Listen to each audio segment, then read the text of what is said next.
दुखियारा पति the sad husband story.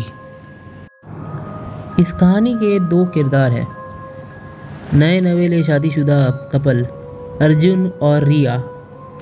ये दोनों एक गांव की किनारे पे बसे हुए घर अर्थात गांव की सरहद पे बसे एक घर में रहने आते हैं। घर थोड़ा पुराना था, डरावनी वाइब थी, लेकिन वो दोनों इसे इग्नोर करते हैं। घर नया है अर्जुन, अच्छी चॉइस है। हमारे नए घर की नई शुरुआत। तुम्हारे लिए कुछ भी रिया। इस घर को हम अपने सपनों का घर बनाएंगे, अच्छे से डेकोरेट करके। अर्जुन ये सब कहता ही है, उतने में घर की मेन डोर बजता है। दोनों जाके देखते हैं तो एक बूढ़े चाचा आए हुए थे जो उनके पड़ोसी थे। थोड़ी सी चिंता थी उनके चेहरे पे। तुम दोनों यहाँ रहे हो बेटा? हाँ दादाजी, क्यों? कुछ बात है क्या? इस घर का इतिहास बेटा कुछ ठीक नहीं है, दोनों थोड़ा ज़्यादा ध्यान रखना।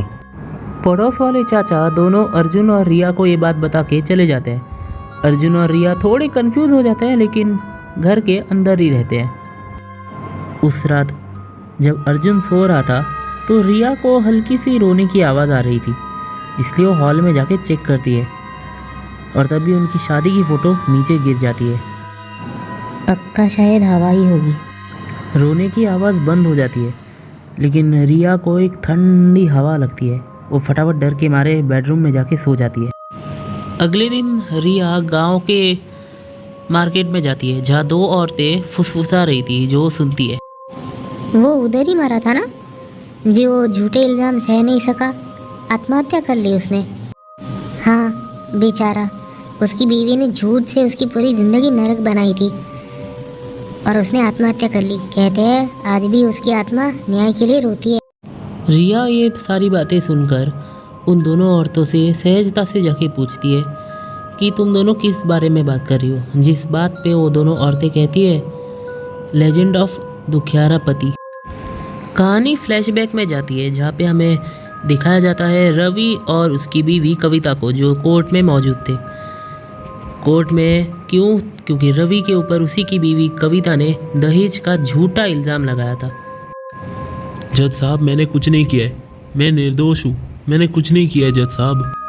तू अपनी बीवी को मोटी रकम देगा, समझे? दहेज लिया है तूने, दहेज। रवि घर पे जाके आत्महत्या कर लेता है और नोट में लिखता है कि उसी की बीवी ने उस पर झूठा दहेज का इल्ज़ाम लगाया और उसी के कारण उसे अपनी आत्महत्या करनी पड़ रही है, क्योंकि इसके अलावा उसके पास कोई चारा नहीं था। ये सब बताते हुए वो औरत कहती है कि रवि की आत्मा आज भी रोती है न्याय के लिए। उस रात जब अर्जुन सो रहा था तो वो उठ के देखता है कि रिया उसकी बीवी खिड़की के पास खड़ी थी और खिड़की की ओर ही बाहर देख रही थी घूरते हुए। रिया, क्या हुआ? क्या देख रही हो तुम?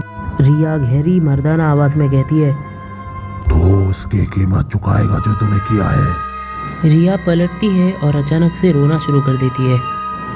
क्या हुआ?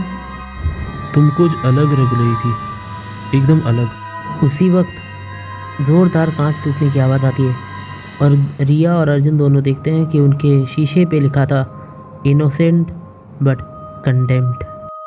अगले दिन सुबह के वक्त रिया दुखी मन से अर्जुन को पूरी बात बताती है, सच सच, कि कैसे वो उसके ऊपर झूठा डाउरी का केस लगाने के बारे में सोच रही थी।